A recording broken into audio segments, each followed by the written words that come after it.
Hey yo, salute to all my subscribers. Special shout out to everybody else passing through. YouTube, what's good? Alright, video number 7 in the 50 video campaign over the next 7 days. 50 secrets it's okay to keep from your partner.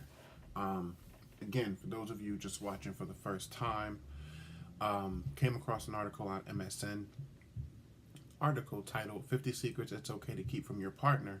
Basically, what I'm doing is going through each one of the 50 so called secrets it's supposedly okay to keep from your partner. And I'm breaking down each one and giving my opinion and assessment as to why you're full of shit if you're keeping shit from your partner, and why each of these secrets are actually not okay, in my opinion, to keep from your partner. Some of them are a little iffy. Again, I don't know the rest of them. I'm going one by one as I prepare to do the video for each secret. So you're finding out when I find out what exactly that next secret is. So we did the first 6. There's a playlist on the channel titled 50 Secrets It's Okay to Keep from Your Partner, so go check it out. And we're going to get into number 7 right now. All right, number 7 is if your friend doesn't like your partner. What should you do when you adore your partner, but your friend doesn't want anything to do with him or her? Definitely don't tell your partner, especially until you figure out the cause of your friend's disapproval. It could be a misunderstanding, or they could be seeing red flags that you don't. Either way, telling won't help the situation. Now, this one's interesting because I was actually having a conversation with my sister Jazz from the Comfort Zone. Remember, the links to her YouTube channel is in the description box of every one of my videos, so go subscribe to her channel and check her content out. We were having a conversation not too long ago, and she was telling me about how, in her circle of friends, they're actually very close knit when it comes to things like this. And that if, one of her friends, or if she to one of her friends disapproves of a partner that one of them recently started talking to, they take that into heavy consideration. I wonder if that's a female thing, because dudes don't really rock like that. I can speak to that 100%. Men don't get down like that. My general rule of thumb is it applies the same applies to friends as family. The people in your circle, the people who you trust and who you kind of give access to into your personal business, and the people who you give a pass to kind of give you their insights on different things and different people that are going on in your lives. At the same time, even friends, even the closest of friends, need to know their boundaries. If you're asking for their opinion, that's one thing. If you're soliciting what their feedback or advice is, that's one thing. But if a friend is just volunteering to you that they don't like your partner and they don't have a legitimate reason, I wouldn't put too much stock in it. If they have a reason to them, like they feel like there's certain red flags that they see but you don't see, sometimes there is a point to those things. And sometimes it's just a friend looking at things and applying what their standards would be. Remember, everybody has standards in their relationships and what partners they choose, what they're willing to deal with, settle for, and or compromise as far as a person's list of requirements or things they look for in a partner. And one of your friends might have a different set of standards. So when they're looking at that partner might not match up to their standards or the things that they're willing to settle for and compromise on as far as their list goes. But that doesn't necessarily make it a red flag. I do talk a lot about red flags on this platform and how you should pay close attention to them. But it's hard because you don't want to automatically, just because your friend says they don't like their partner, you don't want to put too much stock in that. You may want to start paying attention to certain things just to make sure that you're on your P's and Q's, but don't ever dismiss a partner just because a friend tells you, because you might potentially be dismissing the person that you could have potentially spent the rest of your life with, that you could have vibed very well with. Now here's the thing, this is the point of the article. Do you tell your partner? Most people will probably say no. I would think if it's early, like early stages, you're just literally just starting to talk to that person, maybe you want to feel them out. Me, again, my approach is different. There are very little things I'm okay with you keeping from your partner. If you're in my circle, you're one of my friends, and I have a partner that I have made the decision to lock down a serious relationship with, to get into a long-term committed relationship with, and one of my friends tell me they don't like my partner for whatever reason, um, I'm inclined to let my partner know that. I'm inclined to say, hey, look, such and such don't like you. These are their reasons why. It is what it is, and we can have a conversation about it. I actually came across a meme. Let me see if I can find it. I just came across this meme a couple of hours ago on Instagram, and it literally fucking sums up the entire point for why I'm doing this 50 video campaign. Let me see if I can find it. And there are people, and while I look for this, I'm also going to take a second to address a comment from a prior video that I did in this 50 video campaign. So one of my subscribers commented when I did the video talking about if your partner is attracted, if you're attracted to your partner's friend, should you tell them? And you can go check out the video and hear my explanation as to why I feel like you should, and you should really not keep any secrets, especially when it has to do with your feelings or anything that might affect your partner. So a commenter said that, I'm actually going to read the comment. I usually address comments in a whole separate thing, but all right. So this commenter said, "Why tell your partner? That will cause major issues within your relationship. If you tell your partner, then you must be trying to act on it." And yeah, I understand. Most people will probably think that way. And then it finishes off with, "I wouldn't tell, and I wouldn't want to be in that person's space." See, here's the thing to this commenter, right? First of all, right, my position wasn't that you should tell your partner if there is some kind of an attraction to a friend of theirs. Because what I stipulated to is, if in the context of what I believe the article meant when they referenced attraction, I think the article is just referring to attraction that is physical in nature. Somebody that is just naturally, visually, or aesthetically pleasing to you. That's a natural occurrence. It's subconscious. You can't help that, right? Like that has nothing to do with anything that you could ever control. What I was more so talking about is if that physical or aesthetic attraction, because there's consistency in you and your partner and as a group hanging out with that friend, if you start to develop some kind of a crush or, slightest feelings for that person, you may want to you should have a conversation with your partner to let them know. Reason why I say that is because while you're saying you may decide to keep your distance from that person, not be around that person, how do you explain that to your partner? Because it's going to end one way or another with you having to have a conversation. If your partner, let's say it's this was a female who commented. So let's say, your dude who you're dealing with, if you're heterosexual, let's say you find one of his male friends attractive and y'all are hanging out a lot as a group or what have you, and you kind of start to develop a little crush. Well, if you decide, this is kind of crazy, I'm going to back up and keep my distance out of respect for my relationship, what happens when he wants to bring that friend over for dinner or to watch a game, or, you know what I'm saying? Like, how do you get out of those situations? At a certain point, you can't just keep excusing yourself. You know what I'm saying? Because then that person's going to start to question it. And that's where the problem comes in. People differentiate omitting facts from being asked about facts and straight up denying them. There's no differentiation.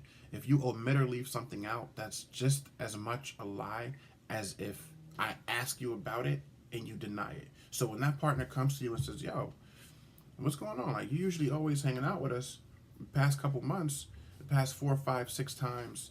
You know what I'm saying? I invited you to hang out with us. You didn't want to do it." What are you going to tell that partner at that point? You're going to make up another excuse? Like, the problem why relationships are so fucked up, and I know I'm getting off cue, but I have to address this, and I didn't want to do it in a separate video because I'm trying to focus on this 50 video campaign, get it done, and be done with it. But a big reason why relationships are so fucked up today is because people generally think, even people who have the best intentions, they think that if something is not serious, or even if it might be to the other person, but if they believe it may cause an issue in their relationship, an argument, someone's feelings to be hurt, people generally think it's safer and they're protecting their partner and it's better to not say anything. That's the wrong frame of thought to have. And that's why relationships are so fucked up.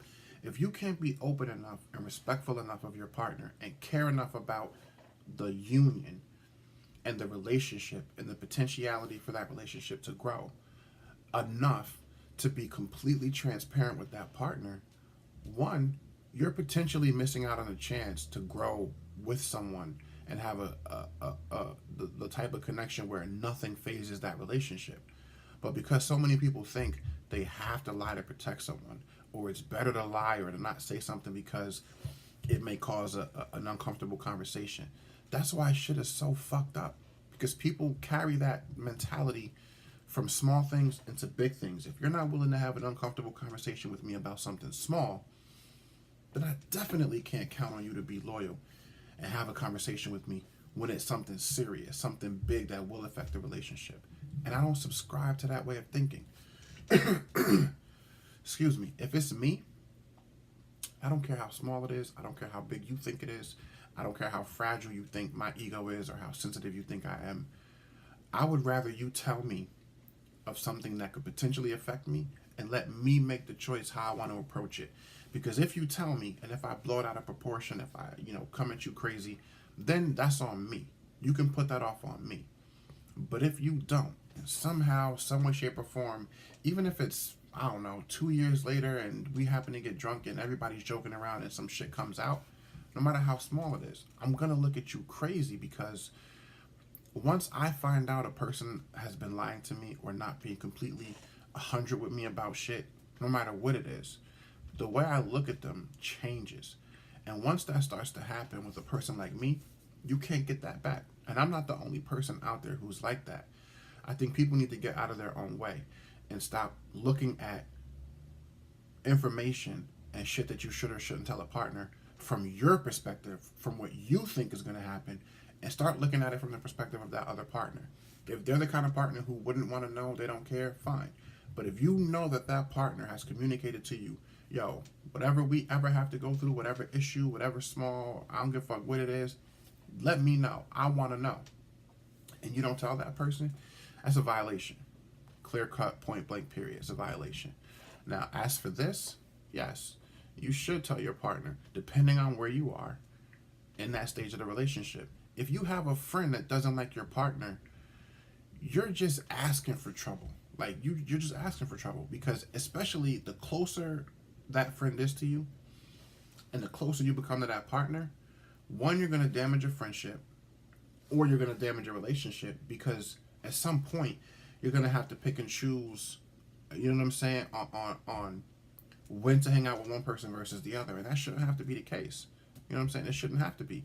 At least if everything's out in the open, then everybody knows what's going on. Me personally, I don't want any friends who are gonna tell me they have an issue with my partner or don't like my partner, but they're not willing to face that smoke potentially if I put that shit out in the open.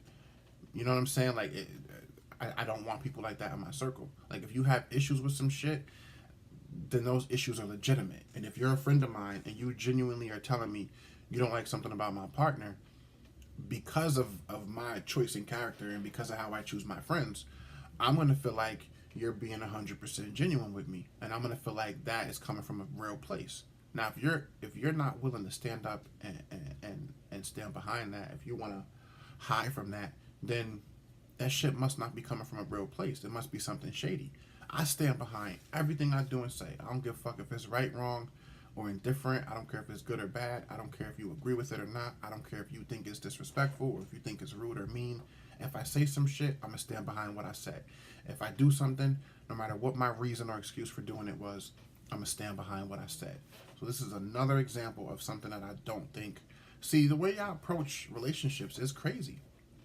Y'all can't approach relationships like... People are more open with their friends about shit than they are with their relationships, their partners. And then turn around and say, oh, the best relationships is when the person that you're romantically involved with, when they're your best friend. How?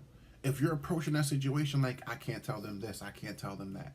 Either approach your relationship completely open and honest and give that person you're going to spend the next few years of your life with, possibly more, the chance to truly be your best friend and don't have no secrets, or keep playing the games that y'all people play and continue to have the conversation with your girlfriends or with your fellas at a bar or whatever. I don't care what your sexual orientation is. This is the reason why people have so many complaints about relationships. It's not relationships just are fucked up and cursed. No, it's our conditioning. It's the experiences that we've gone through that have trained our minds, brainwashed us into thinking we have to approach things the way we do or there's going to be problems. Knock that shit off. Let's get back to a fucking place where we can strip everything away, and maybe we'll realize if you start pacifying people's egos, if you stop pacifying adults and thinking that their feelings are going to break like glass every time you say something, if we stop doing that, it'll be rough and it'll take time, but eventually you'll see how resilient people really are and how much most people will respect you for coming to them real and letting them know what your real thoughts are. My position is, if a person's willing to say whatever to me, that I'm in a relationship with, because they know that I want honesty, even if it's something that may bother me, may hurt my feelings, may potentially make me uncomfortable, I can at least respect that person because I know that no matter what, no matter how big or small an issue is, I'm always going to find out from that person first before I have to find out from somebody on the street. And for me, that's a big fucking deal breaker. And that's a big part of the reason why I don't really trust people now. Because most people will sit there and smile in your face because they think that information they're keeping from you is beneficial to you. And then you find out on the street one day, for whatever reason, somehow from somebody, and now you're looking at that person crazy, and now they're wondering why you're looking at them crazy and why you can't get past something they did. I don't know, just approach every situation the way that you would want it for you. I mean, if you feel like you would be okay not knowing a few of these things on this list as we move through it, that's cool. But if it's something that will potentially bother you, if you really think about it honestly, don't do it to the next person.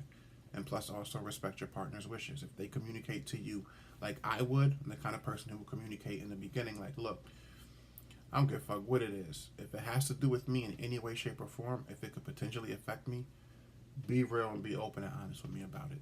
And let me make the decision how I want to move with that information. And that's just it. Hey, yo, like, comment, and subscribe. Number 7 in the 50 video campaign, the 50 secrets it's okay to keep from your partner, but not really. I don't pretend to know everything. I just know what I know. See you on the next one. Peace and